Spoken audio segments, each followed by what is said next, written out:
코로나19 관련 KTN 속보입니다.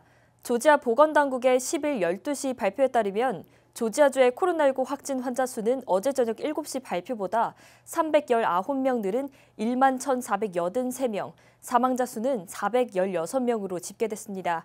카운티별 확진 환자 분포는 풀턴 카운티가 확진 환자 1,364명으로 가장 많았고 디켓 카운티 확진 환자 795명, 카 카운티 확진 환자 662명, 귀넷 카운티 확진 환자 646명으로 집계됐습니다. 코로나19로 인한 신규 사망자가 연일 최고 기록을 경신하고 있는 뉴욕주에서 묘지섬으로 불리는 하트섬에 시신을 집단 매장하는 참혹한 모습이 공개됐습니다. 하트섬은 지난 150년간 무연고자의 시신을 매장하는 공립묘지의 역할을 해왔습니다. 뉴욕에서 코로나19에 걸려 숨진 사람의 수가 7,000명을 넘었습니다. 뉴욕시는 코로나19 사태가 계속돼 영안실 공간이 부족해지면 하트섬의 시신을 가매장하는 방안도 검토하고 있는 것으로 알려졌습니다. 백악관이 사회적 거리 두기를 오는 5월 1일에 완화할 가능성을 내비쳤습니다. 미국 내 코로나19 감염이 정점에 가까워졌다는 의견도 나오고 코로나19 예측 모델에서 사망자가 크게 줄어들자 백악관이 경제 정상화 과정에 대해 논의 중인 것으로 알려졌습니다. 코로나19 태스크포스의 앤서니 파우치 박사는 사람들이 여름 휴가를 갈 수 있길 기대한다고 밝힌 바 있습니다.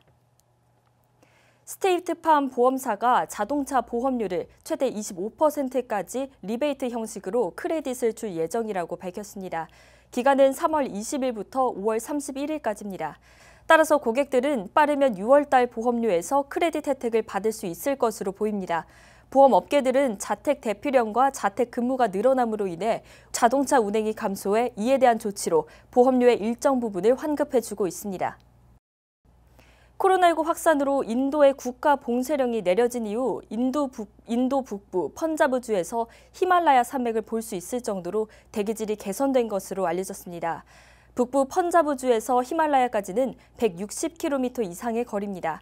이에 펀자브 지역 주민들은 SNS를 통해 거의 30년 만에 히말라야 산맥을 맨눈으로 보게 됐다며 감격스러워했습니다.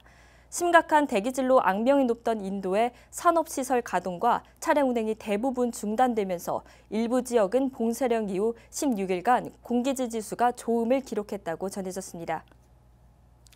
영국 총리실은 보리스 존슨 총리가 순조롭게 치료 중이라고 밝혔습니다. 존슨 총리는 지난 6일 집중치료 병상으로 옮겨진 후 4일간 치료를 받은 뒤 일반 병동으로 복귀한 것으로 알려졌습니다. 존슨 총리의 업무 복귀 시기는 의료진 조언에 따라 정해질 것으로 보입니다. 자세한 내용은 KTN 전용 뉴스를 통해 전해드리겠습니다. 이상으로 KTN 속보를 마칩니다.